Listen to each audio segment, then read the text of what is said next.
এটা কি মাস যেন? এ মাস আসলে আমাদের অনেকের ভেতরে একটা আলাদা আবেগ আসে যে এই মাসে বিশ্বনবী এসেছিলেন। কথা বলেন না কেন? কত মানুষ এ মাস আসলে মিলাদও দেয় না। এলাকায় মিলাদ নেই? আছে। মিলাদ কি? মিলাদুন শব্দটা মিলাদুন থেকে এসেছে। এ শব্দের বাংলা অর্থ হচ্ছে জন্ম বৃত্তান্ত। আমার তো মনে হয় যতটুকু কোরআন হাদিস আর সিরাত গ্রন্থগুলো পড়ে বুঝেছি, এ বাংলাদেশে, ভারতে আর পাকিস্তানে ছাড়া পৃথিবীর কোনো দেশে আমি মিলাদ পাইনি। এ ছোট জীবনে তো বহু দেশ আল্লাহ আমাকে ঘুরিয়েছে, কোনো দেশে আমি মিলাদ পেলাম না। শুধু ভারতে গেলে পাই, পাকিস্তানে গেলে পাই, আরে বাংলাদেশে। তারপরও যা পাওয়া যায়, মিলাদ থেকে যে শিক্ষাটা দেওয়ার জন্যে মিলাদ দেওয়া হয়, ওই শিক্ষা আমরা নিতে চাই না। সিরাত ইবনে হিশাম, সিরাত বিশ্বকোষ আমি যতটুকু পড়েছি এবং বুঝেছি, বিশেষ করে আর রাহিকুল মাখতুম, এ পৃথিবীতে যত সিরাত গ্রন্থ আছে নবীর জীবনের উপরে, সবচাইতে অথেন্টিক এই আর রাহিকুল মাখতুম। যদি নবীকে সম্পর্কে যদি কিছু জানতে চান অথেন্টিকভাবে, আপনি এই কিতাবটা কিনে নেবেন। আল্লামা শফিউর রহমানের লেখা, পুরস্কারপ্রাপ্ত একটা কিতাব তামাম বিশ্বের ভেতরে। এই বইটা আমি কয়েকবার পড়ে এইটাই বুঝেছি, কেউ যদি নবীর জন্ম নিয়েও আলোচনা করে, সে যেন 27টা শিক্ষা নেয়। কয়টা? আমাদের দেশে একটাও নেই। কিসের মিলাদ দেন আপনি? প্রথম নাম্বার এই মিলাদ মানে যেহেতু জন্ম, নবীজির জন্ম থেকে একটা শিক্ষা নবীজি দিয়েছেন আমাদের। বিশ্ব নবীকে আল্লাহ যে পৃথিবীতে পাঠিয়েছেন, এ দুনিয়াতে আসার পরে 3 জন মহিলার তিনি দুধ পান করেছিলেন। সর্বপ্রথম তার নিজের মায়ের, দ্বিতীয় নম্বরে উম্মে আইমান, 3 নম্বরে হালিমাতুস সাদিয়া রাদিয়াল্লাহু তাআলা আনহা। আমি যতটুকু বুঝলাম, এই 3 জন মেয়ে লোকের দুধ পান করতে গিয়ে সর্বশেষ নবীজি হালিমাতুস সাদিয়ার স্তনে মুখ লাগিয়েছিলেন। ডান স্তন পান করার পরে তিনি আবার বাম স্তনে লাগালেন, তিনি মুখ বের করে ফেললেন। এদিকে তাকান, গুরুত্বপূর্ণ একটা পয়েন্ট এটা। আপনি মিলাদ পড়েন, জিলাপি খেয়ে খেচুড়ি খেয়ে শেষ করে দিচ্ছেন। মিলাদ এইটা বাম স্তনে 1 বার 2 বার 3 বার মুখ লাগানোর পরে তিনি মুখ বের করে ফেললেন। চোখের ইশারা দিয়ে যেন জানাতে চাই, মা হালিমা জোর করেন কেন? ডান স্তন এটা আমার অধিকার ছিল, আমি তো পান করেছি। বাম স্তন এটা আমার অধিকার না, এটা আমার দুধ ভাই আব্দুল্লাহর অধিকার। আমি তো জানি আপনার একটা ছেলে আছে আব্দুল্লাহ। পৃথিবীতে আমি ভাইয়ের হক নষ্ট করার জন্য আসি না, এসেছি ভাইয়ের হক ফিরিয়ে দেওয়ার জন্যে। আর আজ বাড়ি বাসে যেই নবী মায়ের কোলে বসে ভাইয়ের হক মারে না, আরো ফেরত দেয়, সেই নবীর উম্মত আমরা। যত বড় হচ্ছে, ভাইয়ের হক মারার জম হচ্ছি। মনে হয় বেশি বলে ফেললাম। এবার একটা হাদিস বলবো, আবার নিজের দিকে টেনে নিন না। 1500 বছর আগের কথা। আন আবি যাররিন রাদিয়াল্লাহু তাআলা আনহু قال قال النبي صلى الله عليه وسلم من ادعى ما ليس له فليس منا وليتبوأ مقعده من النار রাহু মুসলিম। বিশ্বনবী জানিয়েছেন, যেই জিনিস তোমার না, ওইটা যদি জোর করে নিজের আয়ত্তে নিয়ে নাও, 2টা ক্ষতি ওই দিন থেকে তোমার আরম্ভ হয়ে গেছে। এদিকে তাকান, আবার বলছি, যেই জিনিস তোমার না, ওইটা যদি জোর করে, জবরদস্তি করে, চাঁদাবাজি করে, দখল করে নিজের আয়ত্তে রেখে দাও, ওই দিন থেকে 2টা শাস্তি তোমার শুরু হয়ে গেছে। 1 নম্বরে, ওই দিন থেকে তুমি আর নবীর উম্মত নেই। ফালাইসা মিন্না, মাঝখানে ফা আছে। আরবি গ্রামার অনুযায়ী ফা শব্দটা 19টা অর্থে ব্যবহার পেয়েছি আমি। উপরে বর্ণিত কোনো গুণাগুণ যদি কারো ভেতরে থাকে, পরের শাস্তি বা পুরস্কার মাস্ট বি তার জন্যে হবে। এই জন্যে ফা দেওয়া হয়। আল্লাহর নবীর শব্দ চয়ন দেখেছেন, নবীজি তো লাইসা মিন্না বলতে পারতেন, ফালাইসা মিন্না বললেন কেন? সত্যিই যদি আপনার জীবদ্দশায় আপনার আয়ত্তে এমন কোন সম্পদ আপনার হয়ে যায় যেটা আপনার মালিক হওয়ার কথা না, সে যেভাবেই হোক আপনি মালিক হয়েছেন, জোর করে, জবরদস্তি করে, চুরি করে, ডাকাতি করে, ছিনতাই করে, চাঁদাবাজি করে, যদি ওই সম্পদ আপনার আয়ত্তে রেখে দেন, ওই দিন থেকে আপনি আর নবীর উম্মত নেই। হ্যাঁ, আপনি নামাজ পড়তে পারেন, আপনি রোজা রাখতে পারেন, আপনি হজ করতে পারেন, আপনি মুসলমান মনে করতে পারেন নিজেকে, কিন্তু আপনি নবীর উম্মত নেই। আমার তো হাদিসটা পড়ার পরে মনে হয় বাংলাদেশে 2024-এর আগস্টের 5 তারিখের পর থেকে এই সেপ্টেম্বরের 4 তারিখ পর্যন্ত বহু মানুষ নবীর উম্মত থেকে বের হয়ে গেছে। রাজবাড়ি তো চাঁদাবাজি নেই, জন্য টের পাচ্ছেন না।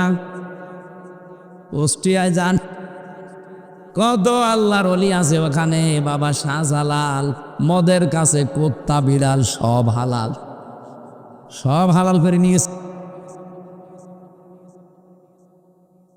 আমি চাঁদাবাজি করে একজনের সম্পদ নিজের দখলে নিয়ে নিলেন, ওইটার মালিক কে আপনি? বলেন বলেন। যেই নবী এই রবিউল আউয়ালে জন্ম নিয়ে মায়ের কোলে বসে ভাইয়ের হক ফিরিয়ে দেয়, আর আপনি সেই রবিউল আউয়াল মাসে মিলাদ দিচ্ছেন। মিলাদে আপনি কি পড়েন? প্রথমেই তো মিলাদের এইটা শিক্ষা যে ভাইয়ের হক নষ্ট করা যাবে না। এ ভাই মানে শুধু দুধ ভাই, আপন ভাই না। আল মুসলিম ও আখুল মুসলিম, মুসলমান মুসলমানের ভাই। এই হাদিসটাও যদি আজ রবিউল আউয়ালে আমরা মেনে নিতে পারতাম, বাংলাদেশে সাদাবাজি বন্ধ হয়ে যেত।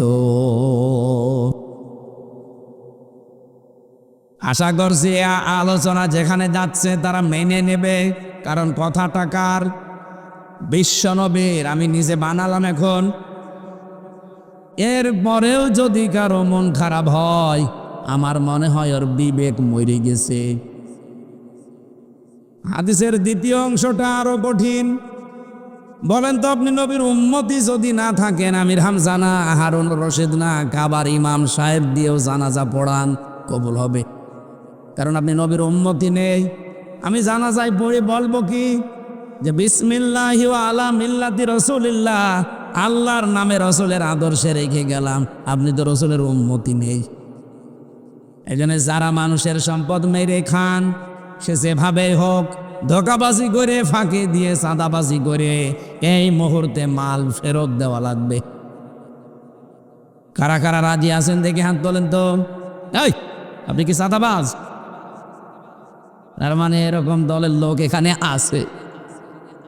দ্বিতীয় নম্বর পয়েন্টে বেশি, ওয়ালিয়া তাবাওয়া মাকাদাহু মিনান নার, সে যেন জাহান্নামে নিজের একটা স্থান তৈরি করে নিল।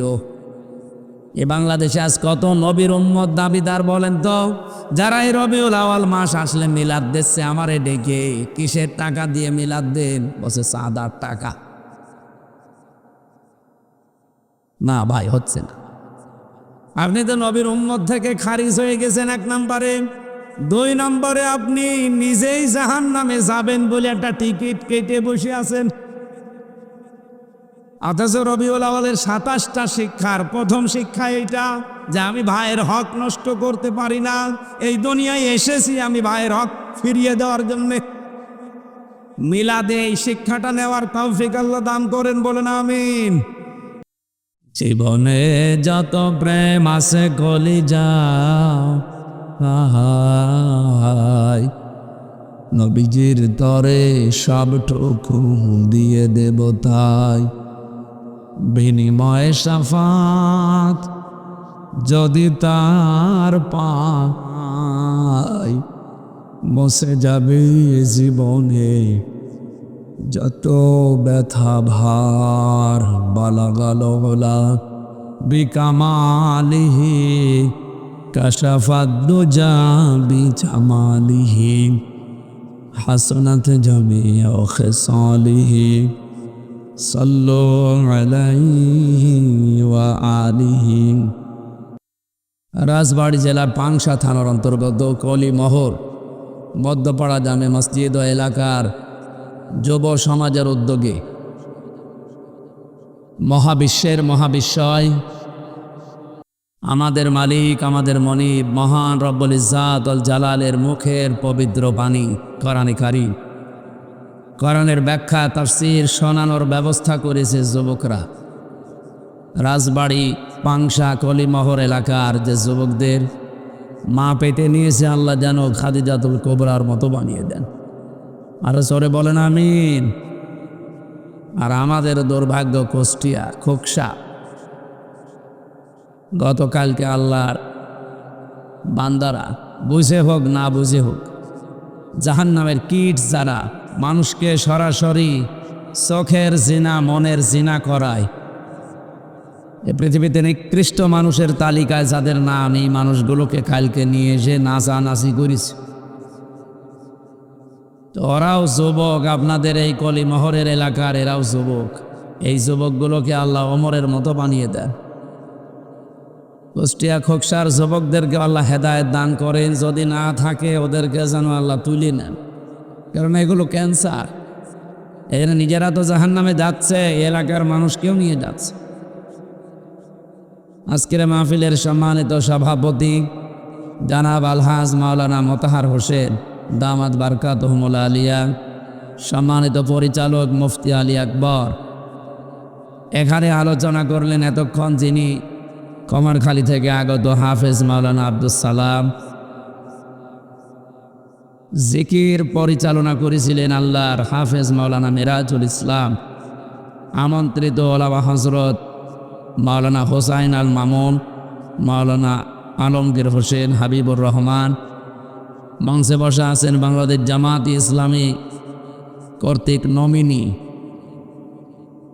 আমরা অনেকেই বলি সংসদ সদস্য পদপ্রার্থী, না, এ কথাটা ঠিক নয়। জামাত ইসলামীর ক্ষেত্রে আপনারা জানেন বাংলাদেশে যত দল আছে এ পর্যন্ত আমার যতটুকু অবজারভেশন আছে এই দেশে বাংলাদেশ নিয়ে ৭৩টার উপরে এখন দল কাজ করছে।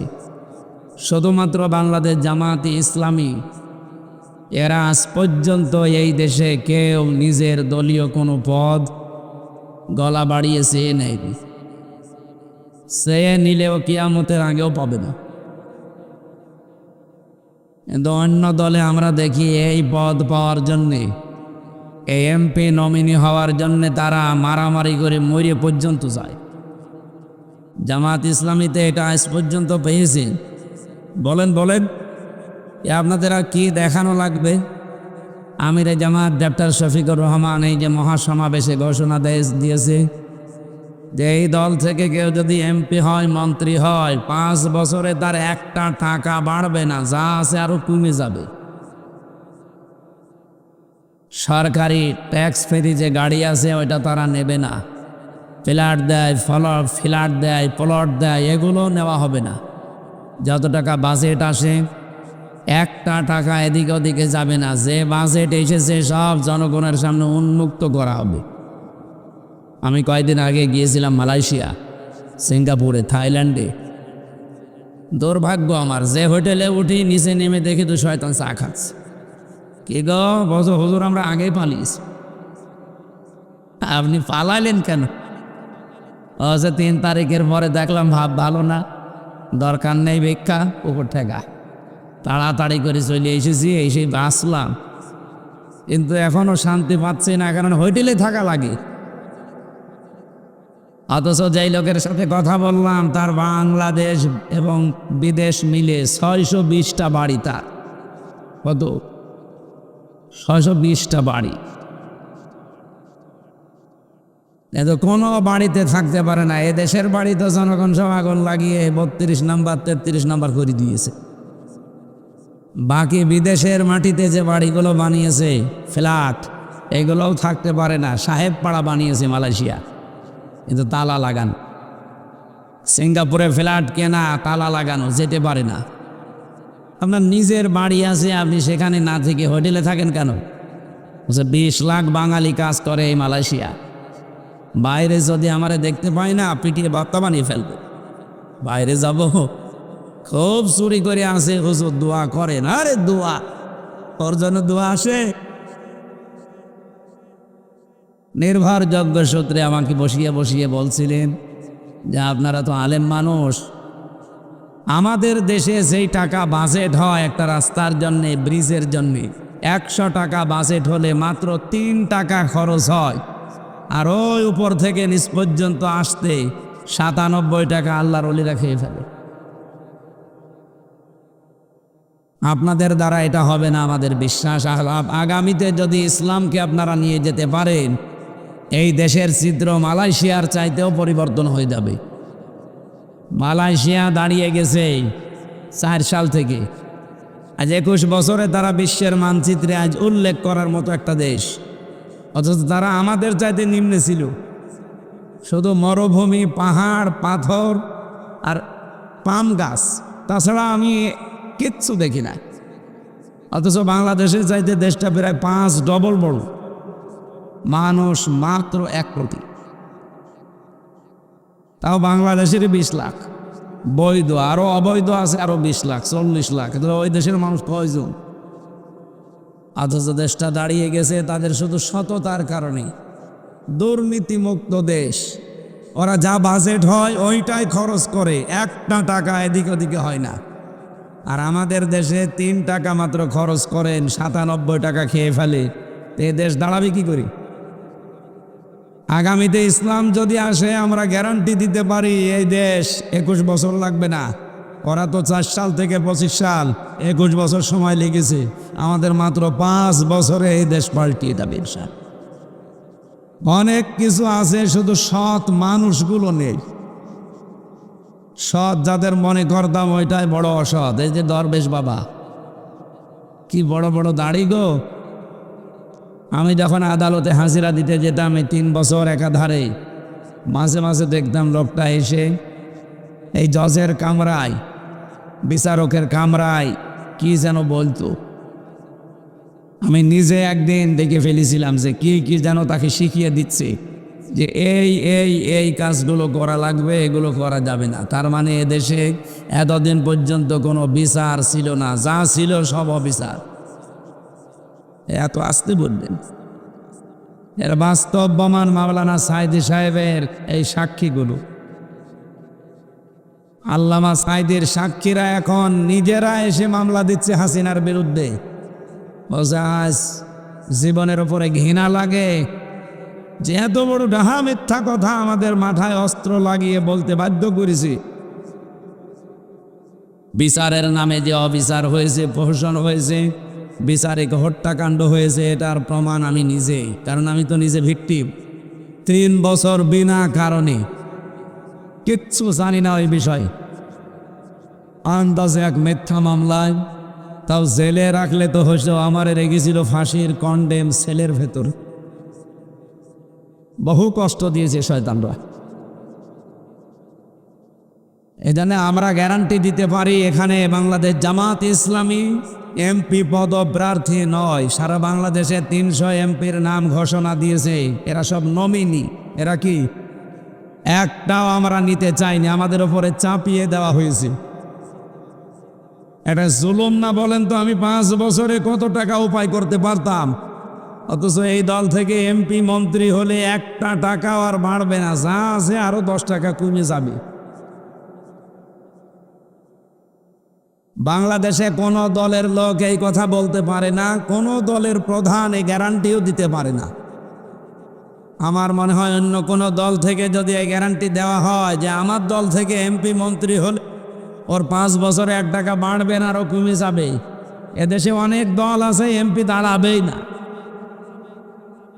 আমি বেশি বললাম?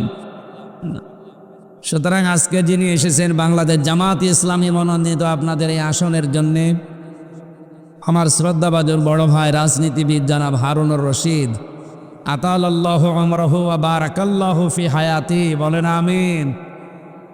আজকে একজন পুরাতন মানুষের সাথে দেখা, ওই সেই 16, 17, 18 সালে আসতাম। এই যে পাংশান বিশিষ্ট মাছ ব্যবসায়ী আলহাজ আহমদ আলী মুন্সি, আমার নানা দামাত বারকাতুহুমুল আলিয়া, মঞ্চে বসা ওলামা ইকরাম, সামনে বসা মুসলমান ভাইরা, পর্দার আড়ালের সম্মানিতা মা এবং বোনেরা, প্রশাসনের ভাইরা, আজকে আমার সাথে একজন পুলিশ এসেছে কুষ্টিয়া থেকে, কসির উদ্দিন ভাই, এবং আজকে আমার সাথে আমার একজন বড় ভাই এসেছে জনাব রবিউল ইসলাম। আল্লাহ রাব্বুল আলামিন হায়াতে তাজ্জাবা সিহাতে কল্লিয়া দান করে। যেহেতু রাত অনেক হয়ে গেছে, আর আমার সেই সকাল থেকে ফজরের নামাজ পড়ার থেকে মাগরিব পর্যন্ত একটার পর একটা প্রতিদিন অন্তত 7, 8, 10টা করে প্রোগ্রাম থাকে। এই জন্য রাতের বেলা এত রাত জাগা আমার ঠিক না। আমাদের যারা দায়িত্বে আছে তারা বলছে মাহফিল এখন করার দরকার নেই, এখন বাদ দেন, দূরের জেলা তো যাওয়াই যাবে না, আশপাশে কিছু যাবেন, তাও এসার পরে উঠে ঘন্টাখানিক বলে আবার ঘুমিয়ে পড়বে, কারণ সারা দিন থাকা লাগে বাইরে। এই জন্য আমি মনে করলাম 9টায় উঠবো, তুলতে তুলতে 10টা হয়ে গেছে। ঘন্টাখানিক কথা বলতে চাই কোরআনে কারীম তাফসীর আকারে, থাকবেন তো ইনশাআল্লাহ। সবাইকে নিয়ে আল্লাহর দরবারে শুকরিয়া জানাচ্ছি, যিনি আমাদেরকে এখনও সুস্থ রেখেছেন। আমার কণ্ঠটা যেন আল্লাহ ছেড়ে দেন, ব্যথা করছে। সবাই মিলে বলেন আলহামদুলিল্লাহ। দরুদ আর সালাম পড়ছি আমাদের নবী মুহাম্মদুর রাসূলুল্লাহ সাল্লাল্লাহু আলাইহি ওয়াসাল্লামের প্রতি। এটা কি মাস যেন? এ মাস আসলে আমাদের অনেকের ভেতরে একটা আলাদা আবেগ আসে যে এই মাসে বিশ্বনবী এসেছিলেন। কথা বলেন না কেন? কত মানুষ এ মাস আসলে মিলাদও দেয় না। এলাকায় মিলাদ নেই? আছে। মিলাদ কি? মিলাদুন শব্দটা মিলাদুন থেকে এসেছে। এ শব্দের বাংলা অর্থ হচ্ছে জন্ম বৃত্তান্ত। আমার তো মনে হয় যতটুকু কোরআন হাদিস আর সিরাত গ্রন্থগুলো পড়ে বুঝেছি, এ বাংলাদেশে, ভারতে আর পাকিস্তানে ছাড়া পৃথিবীর কোনো দেশে আমি মিলাদ পাইনি। এ ছোট জীবনে তো বহু দেশ আল্লাহ আমাকে ঘুরিয়েছে, কোনো দেশে আমি মিলাদ পেলাম না। শুধু ভারতে গেলে পাই, পাকিস্তানে গেলে পাই, আরে বাংলাদেশে। তারপরও যা পাওয়া যায়, মিলাদ থেকে যে শিক্ষাটা দেওয়ার জন্যে মিলাদ দেওয়া হয়, ওই শিক্ষা আমরা নিতে চাই না। সিরাত ইবনে হিশাম, সিরাত বিশ্বকোষ আমি যতটুকু পড়েছি এবং বুঝেছি, বিশেষ করে আর রাহিকুল মাখতুম, এ পৃথিবীতে যত সিরাত গ্রন্থ আছে নবীর জীবনের উপরে, সবচাইতে অথেন্টিক এই আর রাহিকুল মাখতুম। যদি নবীকে সম্পর্কে যদি কিছু জানতে চান অথেন্টিকভাবে, আপনি এই কিতাবটা কিনে নেবেন। আল্লামা শফিউর রহমানের লেখা, পুরস্কারপ্রাপ্ত একটা কিতাব তামাম বিশ্বের ভেতরে। এই বইটা আমি কয়েকবার পড়ে এইটাই বুঝেছি, কেউ যদি নবীর জন্ম নিয়েও আলোচনা করে, সে যেন 27টা শিক্ষা নেয়। কয়টা? আমাদের দেশে একটাও নেই। কিসের মিলাদ দেন আপনি? প্রথম নাম্বার এই মিলাদ মানে যেহেতু জন্ম, নবীজির জন্ম থেকে একটা শিক্ষা নবীজি দিয়েছেন আমাদের। বিশ্ব নবীকে আল্লাহ যে পৃথিবীতে পাঠিয়েছেন, এ দুনিয়াতে আসার পরে 3 জন মহিলার তিনি দুধ পান করেছিলেন। সর্বপ্রথম তার নিজের মায়ের, দ্বিতীয় নম্বরে উম্মে আইমান, 3 নম্বরে হালিমাতুস সাদিয়া রাদিয়াল্লাহু তাআলা আনহা। আমি যতটুকু বুঝলাম, এই 3 জন মেয়ে লোকের দুধ পান করতে গিয়ে সর্বশেষ নবীজি হালিমাতুস সাদিয়ার স্তনে মুখ লাগিয়েছিলেন। ডান স্তন পান করার পরে তিনি আবার বাম স্তনে লাগালেন, তিনি মুখ বের করে ফেললেন। এদিকে তাকান, গুরুত্বপূর্ণ একটা পয়েন্ট এটা। আপনি মিলাদ পড়েন, জিলাপি খেয়ে খেচুড়ি খেয়ে শেষ করে দিচ্ছেন। মিলাদ এইটা বাম স্তনে 1 বার 2 বার 3 বার মুখ লাগানোর পরে তিনি মুখ বের করে ফেললেন। চোখের ইশারা দিয়ে যেন জানাতে চাই, মা হালিমা জোর করেন কেন? ডান স্তন এটা আমার অধিকার ছিল, আমি তো পান করেছি। বাম স্তন এটা আমার অধিকার না, এটা আমার দুধ ভাই আব্দুল্লাহর অধিকার। আমি তো জানি আপনার একটা ছেলে আছে আব্দুল্লাহ। পৃথিবীতে আমি ভাইয়ের হক নষ্ট করার জন্য আসি না, এসেছি ভাইয়ের হক ফিরিয়ে দেওয়ার জন্যে। আর আজ বাড়ি বাসে যেই নবী মায়ের কোলে বসে ভাইয়ের হক মারে না, আরো ফেরত দেয়। সেই নবীর উম্মত আমরা যত বড় হচ্ছে ভাইয়ের হক মারার জম হচ্ছি। মনে হয় বেশি বলে ফেললাম। এবার একটা হাদিস বলবো, আবার নিজের দিকে টেনে নিন না। ১,৫০০ বছর আগের কথা। عن أبي ذر رضي الله تعالى عنه قال قال النبي صلى الله عليه وسلم من ادعى ما ليس له فليس منا وليتبوأ مقعده من النار رواه মুসলিম। বিশ্বনবী জানিয়েছেন, যেই জিনিস তোমার না ওইটা যদি জোর করে নিজের আয়ত্তে নিয়ে নাও, দুইটা ক্ষতি ওই দিন থেকে তোমার আরম্ভ হয়ে গেছে। এই এদিকে তাকান, আবার বলছি, যেই জিনিস তোমার না ওইটা যদি জোর করে জবরদস্তি করে চাঁদাবাজি করে দখল করে নিজের আয়ত্তে রেখে দাও, ওই দিন থেকে দুইটা শাস্তি তোমার শুরু হয়ে গেছে। 1 নম্বরে, ওই দিন থেকে তুমি আর নবীর উম্মত নেই। ফালাইসা মিন্না, মাঝখানে ফা আছে। আরবি গ্রামার অনুযায়ী ফা শব্দটা 19টা অর্থে ব্যবহার পেয়েছি আমি। উপরে বর্ণিত কোনো গুণাগুণ যদি কারো ভেতরে থাকে, পরের শাস্তি বা পুরস্কার মাস্ট বি তার জন্যে হবেই, এই জন্যে ফা দেওয়া হয়। আল্লাহর নবীর শব্দ চয়ন দেখেছেন, নবীজি তো লাইসা মিন্না বলতে পারতেন, ফালাইসা মিন্না বললেন কেন? সত্যি যদি আপনার জীবদ্দশায় আপনার আয়ত্তে এমন কোন সম্পদ আপনার হয়ে যায় যেটা আপনার মালিক হওয়ার কথা না, সে যেভাবেই হোক আপনি মালিক হয়েছেন, জোর করে জবরদস্তি করে চুরি করে ডাকাতি করে ছিনতাই করে চাঁদাবাজি করে, যদি ওই সম্পদ আপনার আয়ত্তে রেখে দেন, ওই দিন থেকে আপনি আর নবীর উম্মত নেই। হ্যাঁ, আপনি নামাজ পড়তে পারেন, আপনি রোজা রাখতে পারেন, আপনি হজ করতে পারেন, আপনি মুসলমান মনে করতে পারেন নিজেকে, কিন্তু আপনি নবীর উম্মত নেই।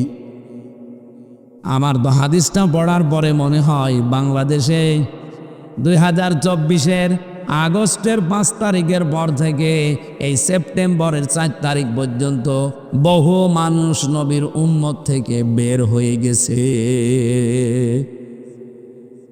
রাজবাড়ি তো চাঁদাবাজি নেই, জন্য টের পাচ্ছেন না। কুষ্টিয়ায় যান, কত আল্লাহর ওলি আছে ওখানে। বাবা শাহজালাল মদের কাছে কুত্তা বিড়াল সব হালাল, সব হালাল করে নিয়েছে। আমি চাঁদাবাজি করে একজনের সম্পদ নিজের দখলে নিয়ে নিলেন, ওইটার মালিক কে আপনি? বলেন বলেন।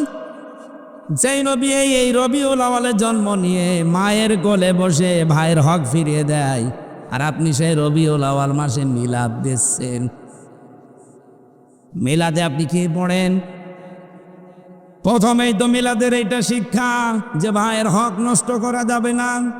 এ ভাই মানে শুধু দুধ ভাই, আপন ভাই না। আল মুসলিম ও আখুল মুসলিম, মুসলমান মুসলমানের ভাই। এই হাদিসটাও যদি আজ রবিউল আউয়ালে আমরা মেনে নিতে পারতাম, বাংলাদেশে সাদাবাজি বন্ধ হয়ে যেত। আশা করছি আলোচনা যেখানে যাচ্ছে তারা মেনে নেবে, কারণ কথাটা কার? বিশ্বনবীর। আমি নিজে বানালাম এখন। এর পরেও যদি কারো মন খারাপ হয়, আমার মনে হয় ওর বিবেক মরে গেছে। হাদিসের দ্বিতীয় অংশটা আরো কঠিন। বলেন তো, আপনি নবীর উম্মতি যদি না থাকেন, আমির হামজা না, হারুন রশিদ না, কাবার ইমাম সাহেব দিয়েও জানাজা পড়ান, কবুল হবে? কারণ আপনি নবীর উম্মতি নেই। আমি জানাজায় পড়ে বলবো কি যে বিসমিল্লাহি ওয়া আলা মিল্লাতি রাসূলিল্লাহ, আল্লাহর নামে রসুলের আদর্শে রেখে গেলাম। আপনি তো রসুলের উম্মতি নেই। এই জন্য যারা মানুষের সম্পদ মেরে খান, সে যেভাবেই হোক ধোঁকাবাজি করে, ফাঁকি দিয়ে, চাঁদাবাজি করে এই মুহূর্তে মাল ফেরত দেওয়া লাগবে। কারা কারা রাজি আছেন দেখে হাত তোলেন তো। এই, আপনি কি চাঁদাবাজ? তার মানে এরকম দলের লোক এখানে আছে। দ্বিতীয় নম্বর পয়েন্টে বেশি, ওয়ালিয়াতাবাওয়া মাকাদাহু মিনান নার, সে যেন জাহান্নামে নিজের একটা স্থান তৈরি করে নিল। এ বাংলাদেশে আজ কত নবীর উম্মত দাবিদার বলেন তো, যারা এই রবিউল আওয়াল মাস আসলে মিলাদ দিচ্ছে আমারে ডেকে, কিসের টাকা দিয়ে মিলাদ দেন? বসে চাঁদার টাকা। না ভাই, হচ্ছে না। আপনি তো নবীর উম্মত থেকে খারিজ হয়ে গেছেন 1 নম্বরে। 2 নম্বরে আপনি নিজেই জাহান্নামে যাবেন বলে একটা টিকিট কেটে বসে আছেন। অথচ রবিউল আওয়ালের 27টা শিক্ষার প্রথম শিক্ষা এইটা যে আমি ভাইয়ের হক নষ্ট করতে পারি না। এই দুনিয়ায় এসেছি আমি ভাইয়ের হক ফিরিয়ে দেওয়ার জন্য। মিলাদে এই শিক্ষাটা নেওয়ার তৌফিক আল্লাহ দান করেন, বলেন আমিন। আমরা দরুদ যেহেতু পড়ার জন্য সিদ্ধান্ত নিয়েছিলাম, এতগুলো পয়েন্ট বলতে গেলে আমার তাফসির হবে না, এই জন্য একটা পয়েন্ট বললাম। এই শিক্ষাটা এখন থেকে আপনারা মেনে নেবেন। আমরা সূরা আরাফ 157 নম্বর আয়াতের প্রথম অংশটুকু পড়েছি। এই বিষয়ে যতটুকু কথা আল্লাহ দিয়েছেন আমরা হালকা টাচ দেব। পুরাটা বলতে গেলে কিয়ামত এসে যাবে। যতটুকু আমার মাথার ভেতরে আছে আমি চেষ্টা চালাচ্ছি, চিন্তা ভাবনা করা কথা। আমি গতানুগতিক কথা বলি না, অনেক তথ্য আছে এর ভেতরে, ভালোভাবে শুনবেন ভাই। জবান খুলে কোরআনের সোনালী আয়াত একটু পড়েন একেবারে সবাই। আউযু বিল্লাহি মিনাশ শাইতানির রাজিম। বিসমিল্লাহির রহমানির রহিম। আল্লাযীনা ইয়াত্তাবিউনার রাসূলান নাবিয়্যাল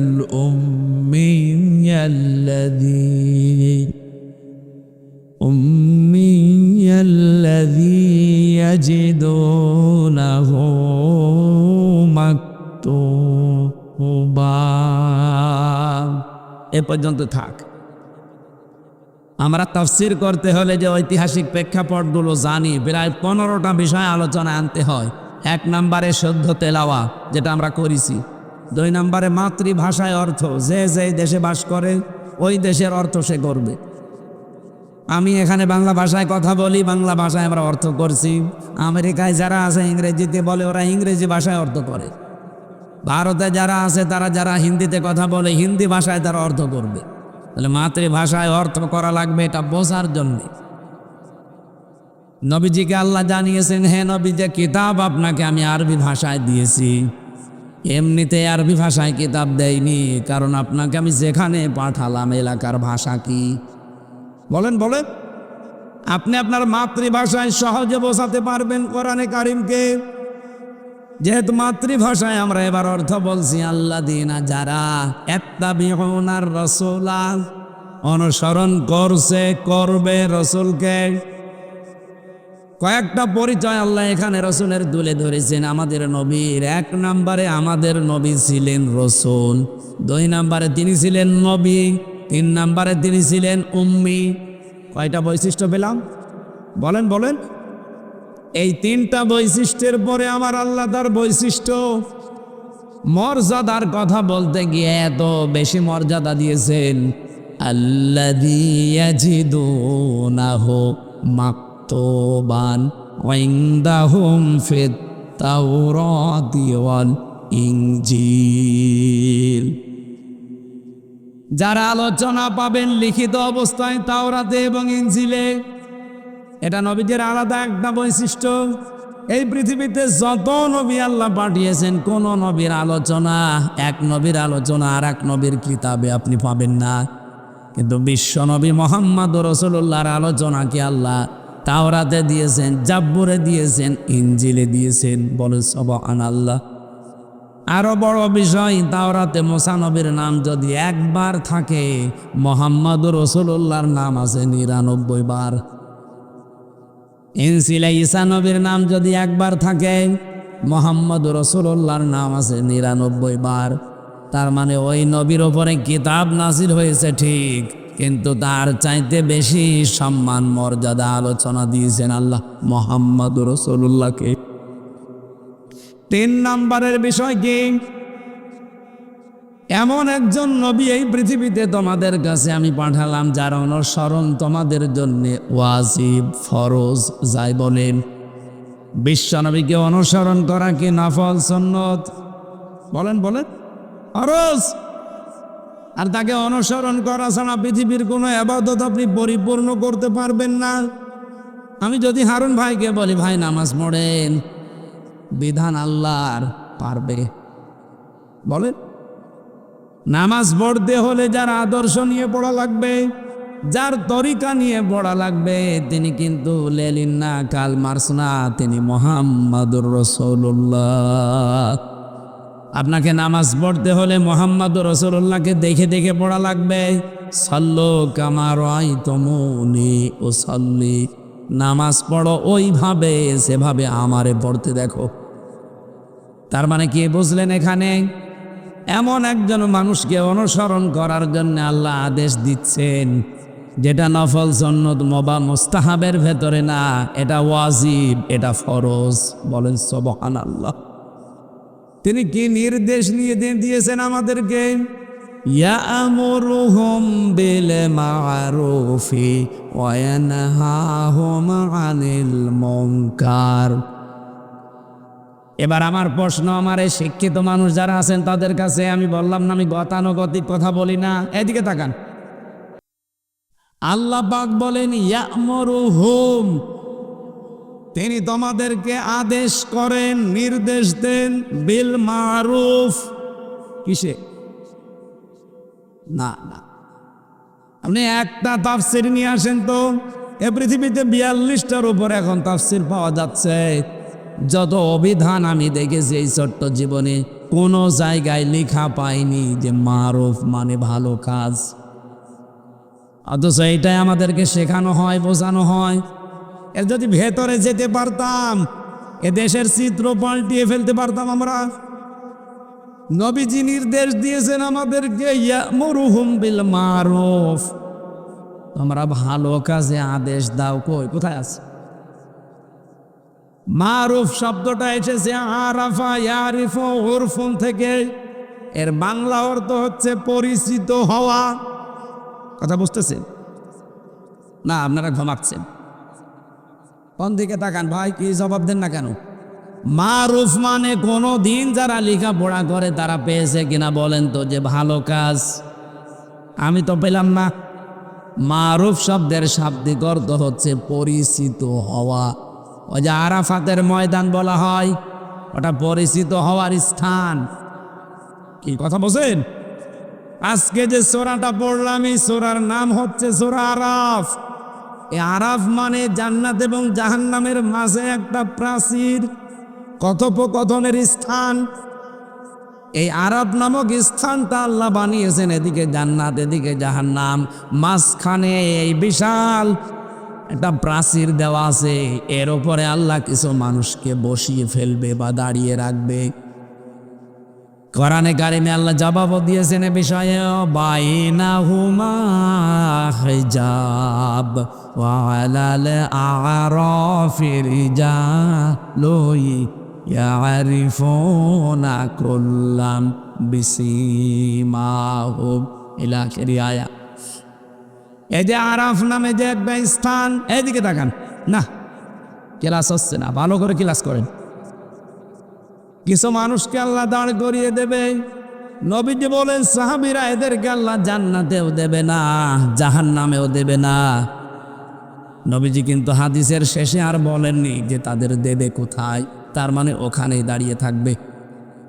রাজবাড়িবাসী আমাদের কপালে যদি এরকম আরাফ নামক এই জায়গাটা আমার আল্লাহ যদি আমাদেরকে দাঁড় করিয়ে দেয়, আপনি তো জান্নাতেও যেতে পারবেন না, জাহান্নামেও যাবেন না, জায়গায় দাঁড়িয়ে থাকবেন। কতদিন থাকবেন কোনো করু কিনারা নেই। লের মতো হতভাগ্য কপাল পোড়া আর কেউ আছে? বলেন বলেন। সাহাবী প্রশ্ন করলেন এরা জান্নাতে যাচ্ছে না কেন? বিশ্ব নবী বলেন এরা জান্নাতে যাচ্ছে না এই কারণ এরা সব ভালো কাজগুলো করেছে, কিন্তু মায়ের সাথে আচরণ খারাপ ছিল। এদের সবই ভালো ছিল, মায়ের সাথে বাবার সাথে এদের ব্যবহার ভালো ছিল না। মা বাবার হক এরা আদায় করতো না, এই জন্য আল্লাহ তাদের জান্নাতে দেবে না। রাজবাড়িবাসী নিজের দিকে তাকিয়ে বলেন তো, এরকম সন্তান আমরা আছি না নেই? সব ভালো, মা বাবার সাথে আচরণ ভালো নেই, তাদের সাথে ব্যবহারও ভালো না, তাদের হকও আদায় করে না, এমনকি তাদেরকে আলাদা করে দেয়, বৃদ্ধাশ্রমে রেখে আসে। ঠিক যারা বলছি শুধু ঠিক বললে হচ্ছে না। এই যে সন্তানগুলো আজ ভালো ব্যবহার হক আদায় করতে পারে না, বৃদ্ধাশ্রমে রেখে আসে, আলাদা করে দেয়, এটা শুধু এই সন্তানের দোষ না, এ দোষ হচ্ছে বৌমার। এ বউ সারা দিন লেগে থাকে যে বুড়ো বুড়ি থাকলে তোমার ভাত আমি খাবো না। ওনার কি ছেলে মেয়ে একটা, আর ছেলে নেই, তুমি কি একা? কথা বলে না কেন? এই বুড়ির 8টা সন্তান, এই কয়েক ইঞ্চি পেটের ভেতরে 8টা সন্তানের জায়গা হয়েছিল, অথচ 8টা সন্তানের এখন 8 তলা করে বাড়ি।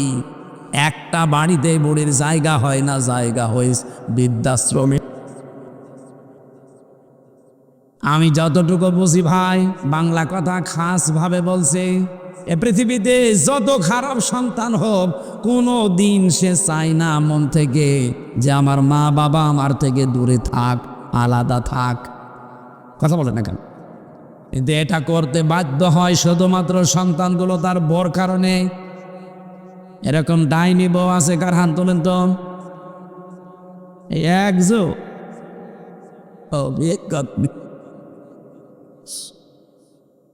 না, আমি শুধু হাসির জন্য বলি নাই, এটা বাস্তব কিনা বলেন তো। সেদিন গিয়েছিলাম কিশোরগঞ্জ, আমার নিয়ে গেল, বলছো হুজুর একটা বৃদ্ধাশ্রম দেখে যান। যে দেখি এদিকে 25 জন মা আর এদিকে 25 জন বাবা বসে আছে, মাঝখান দিয়ে আমারে দেখাতে দেখাতে নিয়ে যায়। যার সাথেই কথা বললাম হাও মাও করে হাত জড়িয়ে কান্নাকাটি করছে। একজন আমারে বলছে হুজুর আমার 3টা ছেলে মেয়ে, 2টা ছেলে আছে বাইরে, একটা আমেরিকায়, একটা লন্ডনে, আর একটা আছে আমার মেয়ে এখানে, সে উচ্চ শিক্ষিতা, সে ঢাকাতে থাকে। আমাকে রেখে গেছে 2 বৌমা মিল করে, আমার রেখে গেছে এই বৃদ্ধাশ্রমে। আমার শেষ বয়সে একটু আশা ছিল নাতিদেরকে নিয়ে একটু আনন্দে থাকবো, অথচ আজকে আসি আমি প্রায় একটা জেলখানার মতো জায়গায়। আপনি দোয়া করেন আল্লাহ যেন তাড়াতাড়ি আমারে মরণ দেয়। और রাজবাড়িবাসী, আপনি আরাফ নামক স্থানে দাঁড়িয়ে আছেন, জান্নাতে যেতে পারবেন না কোনো দিন না, কারণ যে জান্নাতে যদি চলে যান এই হাদিস, এই কোরআনের আয়াত মিথ্যা হয়ে যাবে। এই জন্য হাতে পায়ে ধরে আমরা এই ওয়াজটা শোনাতে চাই এবং মানাতে চাই, যাই করেন না কেন মার বাবার হক 100 ভাগ আদায় করার চেষ্টা করেন। আপনার বউ যদি এখানে বাধা দেয়, মন খারাপ করে, উল্টাপাল্টা করে, দরকার হয় সংসার যদি আর না থেকে বাদ দিয়ে দেন। এরকম বউ 1টা 2টা 10টা 15টা আসবে, কিন্তু এই বুড়ো বুড়ি একবার চলে গেলে জীবনও আর পাবেন না। অনেকে আছে সন্তানের মুখের দিকে তাকিয়ে কিছু বলতে পায় না, সংসার ওইভাবেই মুখ বন্ধ করে যাচ্ছে। সম্মানিত মা বোনেরা, শুধু নামাজ পড়া, রোজা রাখা আর কালো বোরকা পরা ইবাদত না, নিজের শাশুড়িকে মায়ের মতো মনে করাও ইবাদত। কথা বলে না কেন? আমরা যত জামাই এখানে বসে আছি, আপনি তাকান তো স্টেজের দিকে, খালি এইটা বাদ দিয়ে তো সবই জামাই। ওটাও হবে কয়দিন পর। তারপরও তো যত জামাই আমার মনে হয় সবগুলো স্বামীর পক্ষ থেকে আমি গ্যারান্টি দিয়ে বলতে পারি, আমরা যেভাবে শ্বশুর আর শাশুড়িকে যেই নজরে দেখি, আমাদের বউগুলো যদি আমার মা বাবাকে ওই নজরে দেখতো, কোনোদিন মা বাবা আলাদা হতো না। এত লজ্জা দেওয়ার পরেও কিছু মহিলা আছে বলবে বলুক, দরকার হয় হুজুর মরি যাক। আপনি নামাজ পড়ে, হ্যাঁ, আপনি রোজা রাখেন, কিসের পর্দা করেন আপনি? আপনার এই ছোট মনের কারণে আজ হাজারো স্বামী মানসিক রোগী হয়ে যাচ্ছে। আমি তো নিজে গ্যারান্টি দিতে পারি, এখানে বহু স্বামী এই রোগের রোগী আছে, কোনো ঔষধ নেই। ঔষধ আছে? আশা করছি আমার মেয়েরা যারা এসেছে, বিশেষ করে পুত্রবধূ যারা, বৌমা যারা, আল্লাহ পান তাদেরকে হজরতে খাদিজাতুল কুবরার মতো বানিয়ে দেন, বলেন আমিন। এতক্ষণ পর্যন্ত বলার পরে অনেক স্বামী আছে বলছে, হুজুর আপনি আরো বলেন। আরে বেটা, আরো বলেন মানে আপনার স্ত্রী যদি সত্যিই কোনো বিষয়ে অবাধ্যতা করে, যদি বুঝে করে সেটার দায় তার, আর না বুঝে যদি করে একটু ধৈর্য ধরার চেষ্টা করা লাগবে। একটা লোক এসেছিল খলিফাতুল মুসলিমিন হজরত ওমরের কাছে বর নামে নালিশ দেবে। হঠাৎ বাড়ির বাইরে থেকে শুনি হজরত ওমরের স্ত্রী হজরত ওমরকে দরদ দিচ্ছে। কিছুক্ষণ এই আওয়াজ শোনার পরে বলছে, আল্লাহ আমি কার কাছে আসলাম। কিছু না বলে চলে যাচ্ছে। হযরত ওমর বাড়ি থেকে বের হয়ে দেখে একটা লোক এসেছে, কথাও বলার জন্য না বলে চলে যায়। বলে, ভাই এদিকে আসেন। কি জন্য এসেছিলেন আমার কাছে? বলে, যার জন্য এসেছিলাম জবাব পেয়ে গেছি। আমার স্ত্রীর সাথে আমার সম্পর্ক ভালো যাচ্ছে না, তার আচরণ একটু উগ্র। এই জন্য আমি আপনার কাছে নালিশ করতে এসেছিলাম, বিচার দিতে। এসে দেখছি আপনি বোর গরম শোনেন, যে আমি আপনার কাছে নালিশ দিয়ে করবো কি? হযরত ওমর লোকটার হাতে হাত দিয়ে, মাথায় হাত দিয়ে বলেন, দেখো আমার স্ত্রীটা বিনা স্বার্থে আমার সন্তানটাকে পেটে ধারণ করেছে। জীবনের ওপরে রিস্ক নিয়ে সন্তানকে দুনিয়ায় ডেলিভারি করে আমার বাবা ডাক শুনিয়েছে। মেতরের কাছ পর্যন্ত আমার সন্তানের জন্য মেয়েটা করে। তার একটু গরম শুনলে আমার অসুবিধা কি? ও বলার দরকার বলি যাক। আমাদের স্বামীদেরকে আমার মনে হয় এরকম একটু ধৈর্যশীল হওয়া দরকার, তাহলে সংসারে আস্তে আস্তে একটা অজানা অনির্বচন সুখ আল্লাহ দান করবে। আল্লাহ যেন তৌফিক দান, বলেন আমিন। আমি আরাফের যে ব্যাখ্যা বলছিলাম ভাইরা, নবীজি বলেন এদেরকে আল্লাহ জাহান্নামেও দেবে না। সাহাবী বলেন, হুজুর জাহান্নামে দেবে না কেন? আমি কিন্তু ওই মারুফ শব্দটার ব্যাখ্যা করার জন্য পর্যন্ত এসেছি। এদিকে তাকান। জাহান্নামে দেবে না এই কারণে, এরা আর যাই করুক না কেন দুনিয়াতে দিন কায়েমের জন্য আন্দোলন করত। দিন কায়েম হয়নি, অসুবিধা নেই, কিন্তু তাদের মন প্রাণ ছিল দিন যেন কায়েম হয় জমিনে। আল্লাহ পাক এই কাজটাকে এত বেশি পছন্দ করেছে, এদের আর যাই হোক জাহান্নামে দেবে না। রাজবাড়িবাসী এটা রেকর্ড হচ্ছে, সারা বাংলাদেশ চলছে এখন। আহ্বান জানাবো, আর চাই করেন না কেন, ইসলামী আন্দোলন একামতের দিন এই পৃথিবীতে কায়েম করার জন্য আপনি মন প্রাণ দিয়ে চেষ্টায় থাকবেন। কায়েম হলে তো ভালো, না হলেও আপনার কোনো লস নেই, আপনাকে আল্লাহ জাহান্নামে দেবেন অন্তত। এখন যদি বলেন দলিল আপনি বানিয়ে বলছেন না, সূরা সফ 10 নম্বর আয়াত, আপনি দেখেন আয়াতগুলো পরিচিত আয়াত, পড়ে দেখেন এখানে আছে, হাল আদুল্লুকুম আলা তিজারাতিন তুনজিকুম মিন আযাবিন আলীম। এমন একটা ব্যবসার কথা তোমাদেরকে বলবো, যেটা করলে জাহান্নামে যাওয়া লাগবে না। সেই ব্যবসা এইটা, জান আর মাল দিয়ে আল্লাহ রাসূলকে বিশ্বাস করার পর সর্বাত্মকভাবে তাদের বিধান এই জমিনে কায়েম করার জন্য চেষ্টা করা। আল্লাহ বলেন, যালিকুম খায়রুল লাকুম, এইটাই ভালো কাজ, ইন কুনতুম তা'লামুন, যদি তোমরা জানো। আমরা যারা জেনে ফেলেছি যে এটা ভালো কাজ, এটা উত্তম কাজ, এটা আল্লাহর কাছে প্রিয় কাজ, তাদেরকে মাথায় বাড়ি দিয়েও আপনি আটকাতে পারবেন না। আমি গ্যারান্টি দিতে পারি যে হারুন রশিদ এই লোকটার মাথায় যদি আপনি লাঠি দিয়ে মারি দেন যে কালকে থেকে দিন কায়েমের আন্দোলন আপনি আর থাকবেন না, ওরে মেরে ফেলা ছাড়া আপনি বাধা দিয়ে রাখতে পারবেন না। জিজ্ঞাসা করেন, ওর জীবনটা ওই দিনই উনি অক্ষ করে দিয়েছে যেদিন বলেছে, বলে ইন্না সলাতি ওয়া নুসুকি ওয়া মাহইয়ায়া ওয়া মামাতি লিল্লাহি রাব্বিল আলামিন। একটা যারা বুঝে পড়ে, মেনে নেওয়ার নিয়তে পড়ে, তামাম দুনিয়া দিয়ে দিলেও ইসলাম কায়েমের আন্দোলন থেকে তাকে আপনি সরাতে পারবেন না। অনেকেই বিভিন্ন কায়দায় সরানোর চেষ্টা করছে, আরে ভাই পথ পথ দিয়ে জীবনও পারবেন না, তামাম দুনিয়া একদিকে, আপনি তাকে দেখবেন একদিকে। আমার কুষ্টিয়ার জেলা আমির কালকে একটা ঘটনা বলছিল, চোখে পানি চলে এসেছে।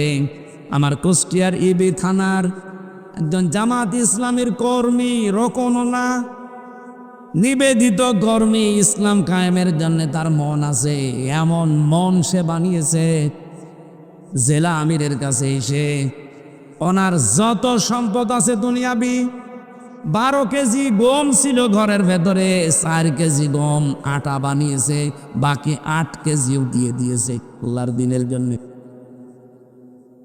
টাকা পয়সা জমি জায়গা, গরু ছিল, ছাগল ছিল, মুরগি ছিল, হাঁস ছিল, যা ছিল সব বিক্রি করে এসে বলছে দিন কায়েমের এই আন্দোলনে আমি সব দিয়ে দিলাম। দুনিয়ার জাগতিক সম্পদ বলতে শুধু ওই 4 কেজি আটা ছাড়া আমার আর কিচ্ছু নেই। উনি বারবার নিষেধ করেছে যে না ভাই, এটা নিয়ম না, আপনি যদি দান করতে চান অন্তত 3 ভাগের 1 ভাগ করেন, 2 ভাগ রেখে দেন। লোকটা যে কথা বললেন, এ কথা বলার পরে আর কথা থাকে না। লোকটা বলছে আমিরে জামা জেলা আমির সাহেব, কান খাড়া করে শোনেন, আমি আবু বকর সিদ্দিকের মতো হতে চাই। তাবুকের যুদ্ধে হযরত আবু বকর শুধুমাত্র আল্লাহ রসুলের নাম বাড়িতে রেখে জাগতিক যত সম্পদ সব দিয়েছিল দিন কায়েমের জন্যে। আমি তার মতো হতে চাই, আপনি আমারে নিষেধ করবেন না। এটা কি এমনি তৈরি হয়? আপনাকে এটা মন থেকে পড়া লাগবে। এই বাংলাদেশে আয়াতটা কত আলেমও পড়ে, কত নামাজিও পড়ে, মন থেকে পড়ে না। এই কারণে তাদের মন আল্লাহ ওইভাবে বানায় না। কিন্তু যাদের মন আল্লাহ তৈরি করে দিয়েছে, কাদের? এই যে কাদের, এই প্রশ্নের জবাব আল্লাহ দিয়েছেন। রব্বুল আলামিন বলেন আল্লাহু ইয়াজতাবি ইলাইহি মাইয়াশা ওয়া ইয়াহদি ইলাইহি মাইয়ুনিব। সূরা সূরা, এটা 13 নম্বর আয়াতের শেষের অংশ। রব্বুল আলামিন বলেন আমি আল্লাহ যাকে নির্বাচিত করি, মনোনীত করি, পছন্দ করি, তাকে আমি আল্লাহ দিন কায়েমের জন্য একনিষ্ঠভাবে লাগিয়ে দেই। কাকে লাগাই? ওয়াহদি ইলাইহি মাইয়ুনিব, যে লোকটা মন থেকে আমি আল্লাহর জন্য ফিরে আসে। আজ 18 কোটি মানুষ বাংলাদেশে, সবাই দিন কায়েমের পক্ষে অ্যাক্টিভ ভাবে নেই। মাত্র এই যে কয়েকদিন আগের জরিপ পেয়েছি, 7 কোটি 20 লাখ মানুষ এখন বলছে আমরা এই দেশে আল্লাহর দিন কায়েম চাই। মানুষ কত কোটি? 18 কোটির উপরে, অথচ মাত্র 7 কোটি 20 লাখ। এরা এখন বুঝতেছে যে এটা ভালো কাজ, পৃথিবীর সর্বোত্তম কাজ। দিন যদি কায়েম না হয়, আমি আমির হামজা 200 বছর বেঁচে থেকে আমার লাভ কি? আমার 3টা মেয়ে হয়েছে, আর 14টা মেয়ে হইলো, আমার লাভ কি? আমার তো লাভ হবে ওই সময় চর্মচোখে যখন দেখতে পারবো যে আল্লাহর এই কালাম দিয়ে এই দেশটা চলছে। আহ্বান জানাচ্ছি, ফিরে আসেন। মন তৈরি করলেই যথেষ্ট। আমাকে অনেক আমার নিজের হিতাকাঙ্ক্ষী যারা মনে করে, তারা বাধা দেয় যে এত ঝামেলা যাওয়ার দরকার কি, তোর কি কম আছে? ওইটা ভাঙিয়ে বসে খেলেই তো তোর জীবন কেটে যায়। আরে ভাই, খাওয়া দাওয়া পায়খানা করার জন্য তোমার দুনিয়া না। আমার টার্গেট হচ্ছে দিন কায়েম করার চেষ্টা করা। কায়েম হলে ভালো, না হলে আমার কোনো লস নেই। আমার নির্ধারিত বেতন আছে। কথা বলেন না কেন? হারুন ভাই মনে করেন 5 জন মানুষকে কর্মচারী নিয়েছে, কামলা, লেবার। উনি বলছে এই জমিনে তোমরা আজকে ধান লাগাও, বিকাল 5টার সময় তোমাদের বেতন যার যারটা দিয়ে দেব। আমরা বিকাল 5টা পর্যন্ত লাগাবো নাকি? বিকাল 5টা বাজতে মাত্র 10 মিনিট বাকি আছে। হঠাৎ করে 5-6 জন মস্তান এসে বলছে না, এ ধান আর লাগানো যাবে না, সব তুলে ফেলো। বলেন তো আমাদের বেতন আমরা এখনো পেয়েছি কয়টায়? বলেন বলেন। 5টা বাজার আগে যত বড় মস্তান আসুক, এ ধান তো তুলতেই দেব না। কারণে ধানও আমার না, জমিও আমার না, কিন্তু আমার বেতন দরকার। বলেন, এই জমিনের মালিক কি হামজা? কোরআনের মালিক হামজা? জমিনও আল্লাহর, কোরআনও আল্লাহর। আমি তো খাদেম, আমি তো কামলা, আমাকে লেবার রেখেছে আল্লাহ, আমি সার্ভেন্ট। ভিত্ত যাই বলেন, আমি আল্লাহর গোলাম হিসাবে চেষ্টা চালাবো। বিকাল 5টা মানে জীবনের শেষ দিন, জীবনের শেষ দিন পর্যন্ত চেষ্টা চালাতেই থাকবো জমিনে যেন কোরআন কায়েম হয়। কায়েম হয়ে গেলে ভালো, না হলেও আমার বেতন আছে, আর আমার বেতনের নাম জান্নাত। কথা বলেন না কেন? আল্লাহ আমার একটা পরিচয় দিয়েছেন, আয়াতের পরে দেখবেন ইয়াগফির লাকুম যুনুবাকুম ওয়া ইউদখিলকুম জান্নাত তাজরি মিন তাহতিহাল আনহার ওয়া মাসাকিনা তাজ্জিবাতান ফি জান্নাতি আদ যালিকাল ফাউজুল আযীম। আমি আয়াতটা পুরো পড়তাম না, একটা শব্দের জন্য পড়লাম। এই যে মাসাকিনা, আল্লাহ মাস কানুন দিতে পারতেন, মাসাকিনা বহু বচন দিলেন কেন? পৃথিবীতে যত ভাষা আছে প্রায় 4,500 ভাষা, শুধুমাত্র আরবি ভাষা ছাড়া কোনো ভাষায় আপনি দেখবেন না 1 বচন 2 বচন বহু বচন না। অন্য জায়গায় দেখবেন 1 বচন বহু বচন, কিন্তু আরবি ভাষায় আছে 1 বচন 2 বচন বহু বচন। 2টা হলেও বহু বচন বলতে পারবেন না, আপনাকে 2 বচনের পরে যাওয়া লাগবে 3টায় বহু বচন। আল্লাহ এখানে মাস কানুন না দিয়ে মাসাকিনা দিয়েছেন এর জন্যে তোমাকে যদি আল্লাহ একটা জান্নাত দেওয়ার ওয়াদা করে থাকে, কমপক্ষে তুমি বিশ্বাস করো 3টা জান্নাতের মালিক তুমি। এটা কোন কাজে? দিন কায়েমের জন্য যারা চেষ্টা করে তাদের জন্যে, যারা আমাদেরকে ফতোয়া দেন, বাধা দিতে চান, বিভিন্ন রকমের ভয় দেখান, আল্লাহর কসম জীবনের শেষ দিনের আগে আমাদেরকে বাধা দিয়ে আটকাতে পারবেন না। আমি টার্গেট নিয়েই নেমেছি এই দেশে, দিন কায়েম আমি করবই, যদি হয় ভালো, না হলে আমার কি আছে? বেতন বেতন বলুন বলুন, বেতন কয়টায়? বেতন 5টায়, 5টা মানে জীবনের। এই ভরসা, এই বিশ্বাস আমাদের নেই, আছে।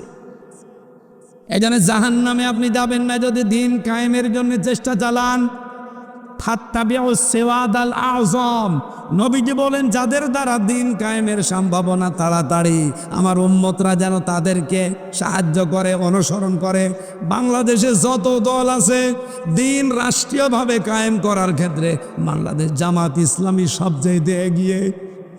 আপনি বলেন, ইউনিয়ন থেকে শুরু করে সংসদ পর্যন্ত চালানোর প্রত্যেক জায়গার যোগ্যতা জামাত ইসলামীর ভেতরে আছে।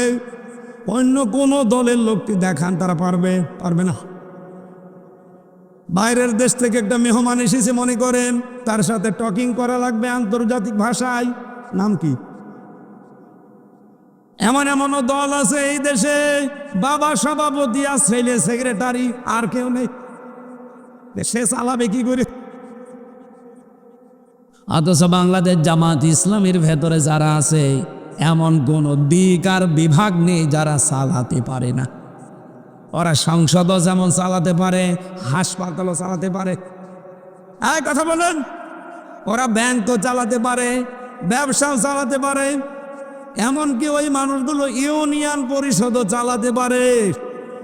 বাংলাদেশে 1500-র উপরে মেম্বার ছিল জামাতের, 1 টাকা দুর্নীতি তারা করে নাই। 1000-এর ওপরে চেয়ারম্যান ছিল ইউনিয়নের, 1টা টাকা দুর্নীতি পাওয়া যায়নি। 260 জনের উপরে ছিল উপজেলা চেয়ারম্যান, একটাও দুর্নীতি করেনি।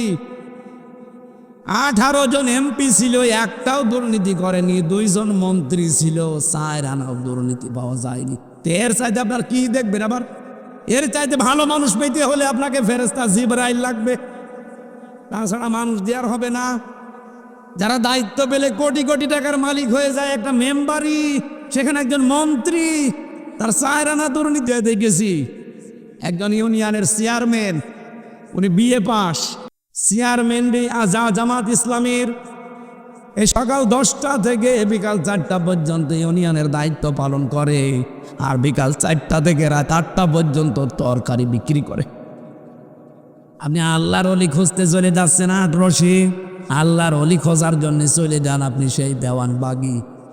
আল্লাহর অলি খোঁজার জন্য চলে যাচ্ছেন বরিশাল। আরে ভাই, আল্লাহর অলি তো ওইটা আছে, তার কর্মজীবনে সঠিক কথা বলেন।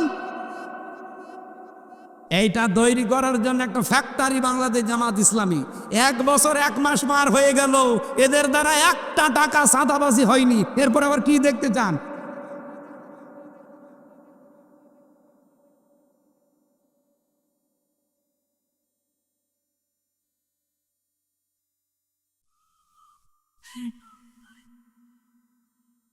একটা কথা যদি ভুল প্রমাণ করতে পারেন, কারো যদি মন খারাপ হয়, তার মনের দোষ।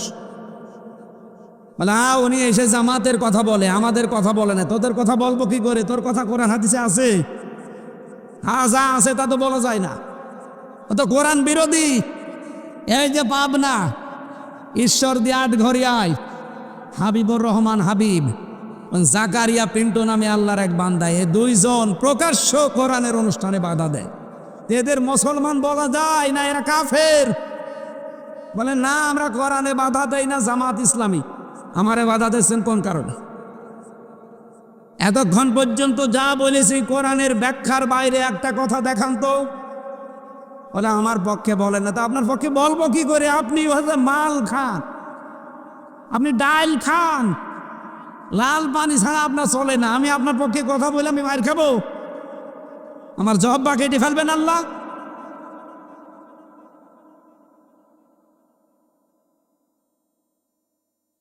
আন্দোলনের কথা এই জন্য বলছিলাম, আপনি যেন জাহান্নামে না যান। এরপরে আপনার বিবেকের ওপরে ছেড়ে দিলাম। সবাইকে তো আল্লাহ নিয়ে আসবে না। আল্লাহ যাকে নির্বাচিত করে, পছন্দ করে, তার দিয়ে এই কাজ করাবে। এবার আসেন, রাসূলুল্লাহ এই যে রবিউল আউয়াল মাসে এসেছিলেন, ওনার যে 6টা কাজ ছিল, তার প্রথম কাজ তিনি আদেশ দিতেন। কি কাজের? না না না না, মারুফ শব্দের শাব্দিক অর্থ এবার বলছি। মারুফ মানে পরিচিত, পরিচিত কাজের আদেশ দিতেন। এখন পরিচিত কাজ কি? আর পরিচিত কাজ তিনি পেয়েছিলেন কোন সময়, কোথায় পরিচয় হয়েছিল এই কাজগুলোর সাথে? এই জন্যই তাফসির মাহফিলে আসতে হয়। এবার আসেন তো আমরা এই শব্দের ব্যাখ্যার দিকে যাই। বিশ্ব নবী মোহাম্মদ রাসূলুল্লাহকে দুনিয়ায় পাঠানোর আগে আরো লক্ষ লক্ষ নবী আল্লাহ পাঠিয়েছেন, না পাঠাননি? যাকে পাঠিয়েছিলেন আমরা জানি সর্বপ্রথম তিনি হযরতে আদম। কথা বলেন না কেন? হযরতে আদম আলাইহিস সালামকে আমার আল্লাহ একটা ক্লাস নিয়েছিলেন। আল্লামা আদামাল আসমাআ কুল্লাহা, আমি আদমকে যত কিছুর নাম আছে সব শিখিয়ে দিয়েছি। এইটা এতদিন পড়িছি। এখানে নাম মানে শুধুমাত্র আলু, পটল, ঝিঙা এগুলোর নাম না। বলেন তো, এখানে ক্লাস নিচ্ছে সরাসরি কে? ছাত্রকে? আদম নবী, হারুন না হামজা না, সরাসরি আল্লাহ নিজে ক্লাস নেয়। শিক্ষক, ছাত্র, নবী একজন। আর ক্লাসরুম কি এই কলিমোহর? কোন জায়গায়? জান্নাত। আপনি হিসাব করতে পারেন যে জান্নাতের মতো একটা জায়গা ক্লাসরুম, সেখানে ছাত্র সরাসরি একজন নবী, তার সর্বপ্রথম নবী। আর ক্লাস নিচ্ছে যে সে শিক্ষক না, কে? আল্লাহ সরাসরি নিজে। আপনার কি মনে হয় যে ওই ক্লাসে আল্লাহ আলু গাছ, কলা গাছ, পটল, ঝিঙা গাছ এটা শিখিয়েছে? এখানে আসমা বহু বছর। এই আসমা মানে শুধু নাম না। যত পরিচিত কাজ এই পৃথিবীতে হতে পারে, তার মানে আমরা সৎ কাজে আদেশ করো, অসৎ কাজে নিষেধ করো, এই শব্দটাই আল্লাহ ওই দিন শিখিয়েছেন। এরকম ভালো কাজ, সৎ কাজ, পরিচিত কাজ এই কোরআনে আছে 500। এই পরিচিত কাজগুলো আল্লাহ তাকে শিখিয়েছিলেন ওই এক ক্লাসে। আর আমরা যেহেতু আদমের সন্তান, তার পিঠ থেকে বের হয়েছি, ওই ক্লাসে আমরা ছিলাম। এই জন্য দুনিয়াতে দেখবেন অনেকে লেখাপড়া যদি নাও করে, তাও কোনটা ভালো কাজ কোনটা মন্দ কাজও কিন্তু জানে। ও জানলো কবে? ওই ক্লাসে যেদিন আদম নবী ক্লাস করেছিলেন। তাহলে যত ভালো কাজ যত মন্দ কাজ, যত পরিচিত কাজ, এই কাজের সব খবর আল্লাহ ক্লাসে শিখিয়েছিলেন বাবাকে।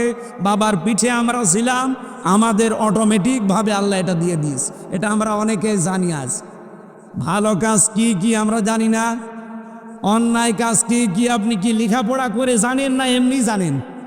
ওই ক্লাসে শিক্ষা করা এটা ভালো কাজ, এটা পরিচিত কাজ।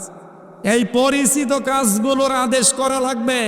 অথচ আজ 54 বছরে বাংলাদেশে আদেশের জায়গায় আমরা যেতে পারি না। আদেশের জায়গা কি? চেয়ার। এই 54 বছরে ইসলাম চেয়ারে ছিল, আদেশের জায়গায় ছিল না, ছিল অনুরোধের জায়গায়। ওয়ায়ানহাহুম আনিল মুনকার, অন্যায় কাজে তিনি নিষেধ করেছে। কে বলেছে? অর্থ অন্যায় কাজে তিনি বাধা দিয়েছে। এই রাজবাড়ি যে নদী আছে, এই নদীতে স্রোত চলছে, যে যদি আমি আর হারুন ভাই বলি সুবহানাল্লাহ, ফু দিয়ে দিলাম, বন্ধ হবে? ওটা বন্ধ করার জন্য প্রাচীর দেওয়া লাগবে, বাধা দেওয়া লাগবে, প্রতিবন্ধকতা সৃষ্টি করা লাগবে। অন্যায় কাজ দেখে শুধু বলেন নাউজুবিল্লাহ, আস্তাগফিরুল্লাহ। আজকে এসেছিল অপবিশ্বাস, কি সিন তার সিনারি, আমি শুধু পেপার দেখেছি, এই আমার মাথা গরম হয়ে যাচ্ছে। আর যারা বসে বসে দেখছে আর সুবহানাল্লাহ পড়ছে, অলঙ্গ অর্ধ অলঙ্গ পোশাকে তারা নাচানাচি করে, মানুষ দেখে আর আনন্দ পায়। কত জেনা আজকে হয়েছে কুষ্টিয়ার বুকে, বলেন তো? এই কাজগুলো কি ওয়াজ করে ও বাবা সলিমদ্দি তোমাকে ফু দিয়ে দিলাম বন্ধ হবে? কি করা লাগবে? আইন পাশ করে বাধার প্রাচীর তৈরি করা লাগবে।